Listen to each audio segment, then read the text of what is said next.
And this is gonna be part three, guys. I'm really sorry. I had to be three parts, but I was talking a little too much in the previous two. But this won't take much longer. But you know, it's WrestleMania, so what are you gonna do? It's a long ass pay-per-view. So yeah, so after the Taker match, Vicky Guerrero out, Dolph Ziggler, followed by Laycool, and then John Morrison and Trish, who, like I said, were just looking so good. I swear she's hotter than ever, even with, as a brunette. And then out comes Snooki. She basically, just had athletic attire on. Um, and so John Morrison, Trish Stratus, and Snooki versus Dolph Ziggler and Laycool. This match went 5 minutes. And it was, I just, again, another reason why it should have just been John Morrison versus Dolph Ziggler one-on-one. Enough said. Or at least you could have put Kelly in place for Snooki. But to all due credit, Snooki, she didn't even do that bad in this. I mean, I'm not gonna lie. I may get some heat for that, but I don't give a fuck. Morrison and Ziggler, they fought. They didn't even. I don't even think they were legal men at one point. Maybe they were. They fought for a little bit. Morrison hit a nice, had a nice spot on the outside. He hit like Starship Pain to the outside on Ziggler, I believe. And Trish and Michelle McCool went at it for a bit. And I don't even think Layla got in the match. But the finish came when Snooki got the tag, and this shocked the fucking hell out. I didn't know Snooki had any sort of ability at all.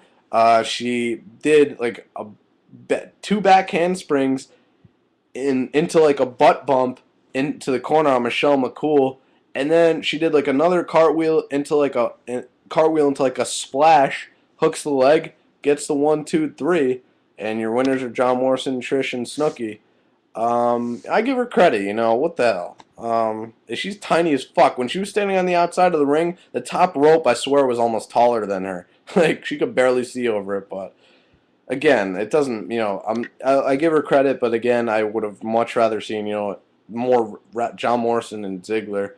And this is another thing. This show was so time, can restrain, whatever the hell you want to call it. Like, they could have done without all the promos and stuff, and they had the promo, WrestleMania 28 is coming to Miami. That's fine. That's the only one you should show. Not all these, and the WrestleMania Access, all that. You can show that. But not, shit we've seen on Raw and stuff, and just some of the best Snoop Dogg backstage promo with Teddy Long was just terrible. Just some of the backstage stuff was just so stupid. Could have done without it, used more time for wrestling. So, yeah, John Morrison, Trish, and Snooki win. That match went 5 minutes. I gave it a star and a half. 1.5 stars. Just for the entertainment value. And John Morrison had a couple cool moves, I guess. And I don't know, just for Trish, because she still looks hot as ever and was showing some nice cleavage tonight. So, yeah. Snooki got the pinfall after a cartwheel splash, if that's what you want to call it. So then at this point, this match, I was keeping track at the time of the matches. So this match ended at 10:20 on the dot. So I'm thinking, all right, 40 minutes left. So I'm guessing the U.S. title match may be about 10, 11, 12, 13 minutes, 15 minutes tops. So which would have left, it could have been a half hour, 25 minutes, 30 minutes for the main event, which I was like, all right, perfect. I don't see that match going very long with Cena and Miz. So up next, it's the main event. So Daniel Bryan and Sheamus, their match gets booted off, and that's one of the matches I was really looking forward to. And what pisses me off even more is earlier in the day, I was on WWE.com and I watched this video of Daniel Bryan in the Georgia Dome, just talking about how excited he was. It's like a dream come true to have his first match at WrestleMania. I've worked this hard. This is what it's all about. I felt so fucking bad for him.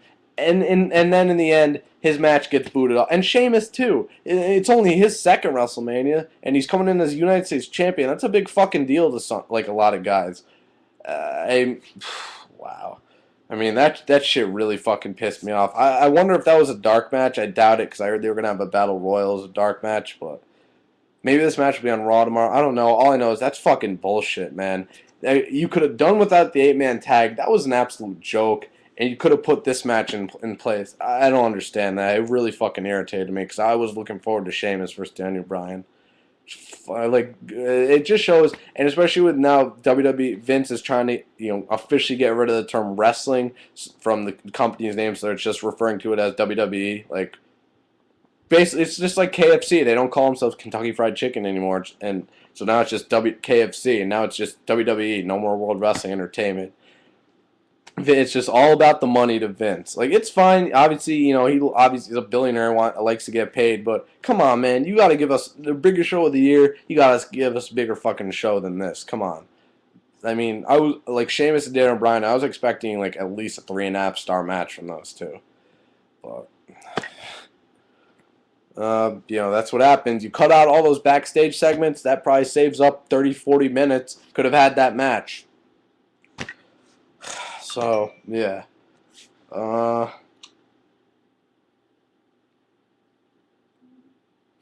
Sorry about that.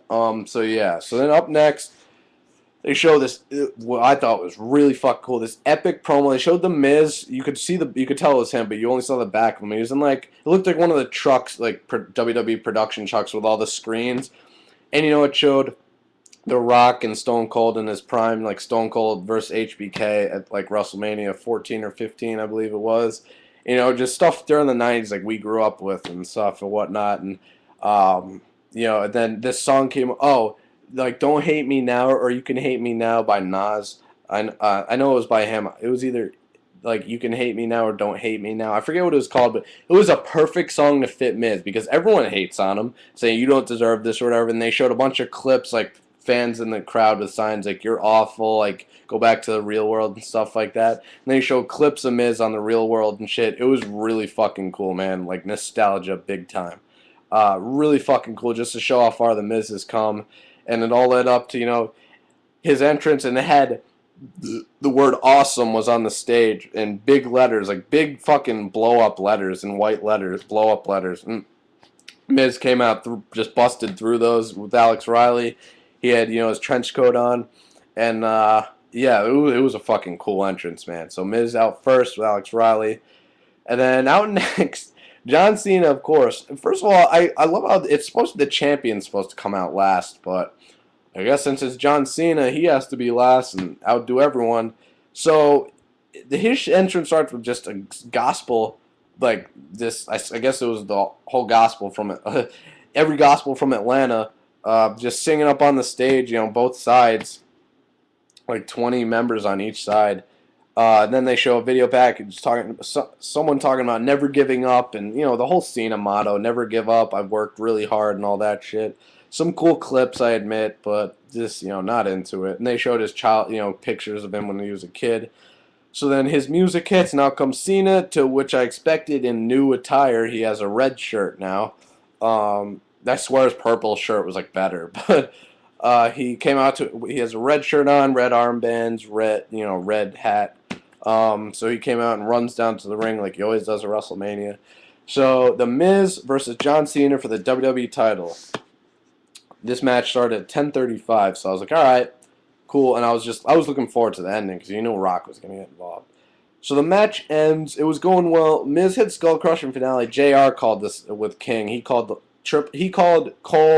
Cole's match, and then he called Triple H Undertaker, and he called this match. The one weird thing I noticed, he wasn't excited as he'd usually get in previous WrestleManias calling like these matches. Maybe it's just because I don't know. Maybe it's just something new he does. Because I know his like Bell's palsy. Maybe if he gets too excited, he'll agitate his symptoms. I don't know. So, but he sounded excited to calling the matches, but not like, oh, good God Almighty. But so anyway, it was cool. It was King and JR calling us, JR and King, just like old times.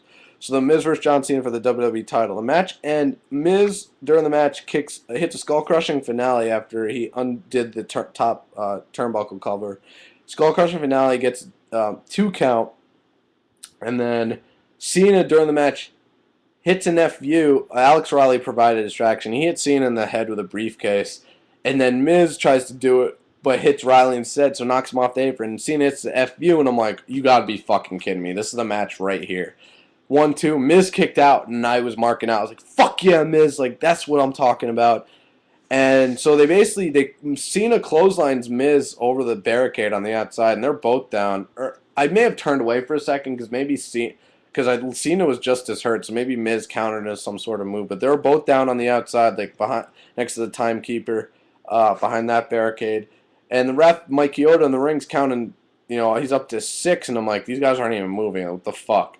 So it counts to 10. They're both still down, and he goes up Justin Roberts. And match ends in a double countout, which results in a draw, so the Miz retains the title.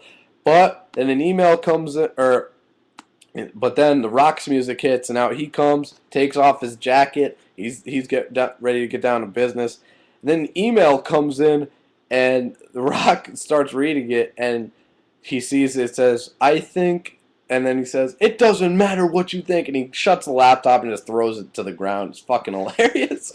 And he says, this gets on the mic, says, "No, WrestleMania is not over yet. This match is going to be restarted right now. No disqualification, no countouts. You both get your ass in here," or whatever.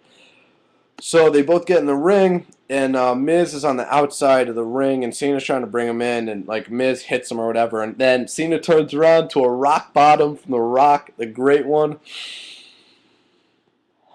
Sorry, I've been waiting for that for so fucking long. Rock bottom to Cena. He leaves the ring. Miz makes the cover, drapes the arm over. 1, 2, 3. That's your ball game. Miz retains and is still your WWE champion. And this ended at 10:55. So when the match is 20 minutes, Miz retains, and then Rock's on the outside, and he's looking back in as Miz is holding his belt. They're staring at each other. So Rock runs back in the ring, spinebusters Miz, and then hits the people's elbow on him. And WrestleMania 27 goes off the air with The Rock posing on the top turnbuckle, his pose. So that's how the show ends. So overall, the Triple H Undertaker match really did it for me. Orton Punk was good. It could have been a little better, but it was solid. Rey Mysterio Cody Rhodes was good. I'm happy Cody won. The world title match was just a joke. It was a letdown, being the first match on the card. The 8-man tag match was the biggest joke of the night. It was a fucking disaster. The fact that Sheamus versus Daniel Bryan for the United States Championship was left off the card is just fucking blasphemy to me. Those guys are way too good to be left off the biggest show of the year. That's a fucking utter joke. Just terrible. I don't know what the hell Vince is thinking. And the thing is, I read earlier in the day that this match may be left off the card due to time constraints. Well, you know what? Maybe if you didn't have 45 to 50 fucking minutes of gay-ass promos, you could get that match in. And this crowd seemed dead as fuck tonight, except for the Triple H match and the ending. This WrestleMania was wow. Definitely not as good as last year's, not even close. I'm going to give this a 7 out of 10, and that's me being nice because the Triple H Undertaker match really, I was so into that. And the ending with Rock screwing Cena really did it for me. That's all I wanted. That's what fucking did it for me. I give this 7 out of 10 simply for those reasons. And, the Orton Punk match and Rhodes and Mysterio. But besides that, it was just a fucking really not that great of a WrestleMania. I'd say one of the... And, even with Stone Cold and Rock there for the... this is how, it wasn't better than a 7 out of 10. I just thought, that's fucking bad, man. So, Rock will be on Raw tomorrow night, though. I'm looking forward to that. And that's the thing. I love the Raws after WrestleMania because you get the fresh start. It's like opening day in baseball. It's the new start. It's a start to the new WWE year. Get new feuds, new, just new everything. New feuds, titles change hands, everything. So, WrestleMania was good tonight. It was good. That's all. It was good. It wasn't great. It wasn't terrible. It was close to being less than good, but it was good. So, yeah, I'm really happy Rock screwed Cena. That put a fucking big ass smile on my face. See that? Yeah. Thank you, Rock. I'm happy Miz won. He needed that, and I'm happy Cody Rhodes won. And 19-0 for the Dead Man. Unbelievable. And that's another thing. I was expecting Shawn Michaels to interfere in that match, but I guess not. Because I heard he'd be at ringside, but oh well. So yeah, guys, let me know what you thought on WrestleMania tonight. I gave it 7 out of 10 stars. Oh, and sorry, the Miz Cena match I gave 3 stars as well. So yeah, so let me know what you thought of the show, guys. I'll be back to do my Raw shit tomorrow. I'm out. Peace.